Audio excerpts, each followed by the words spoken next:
আজকের এই দিনে আমি ওয়ার্কার্স পার্টির সামনে যে দিনগুলো আছে এই দিনগুলো শুধুই যেন অতীতের মতো মিছিল মিটিং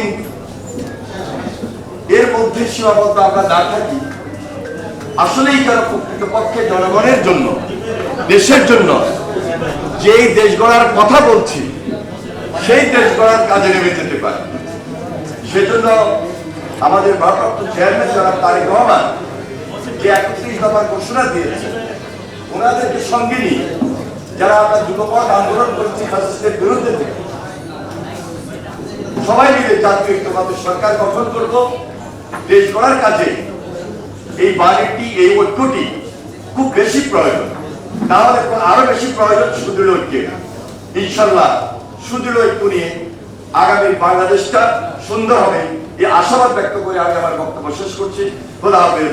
বাংলাদেশ জিন্দাবাদ। ওয়ার্কার্স পার্টি জিন্দাবাদ।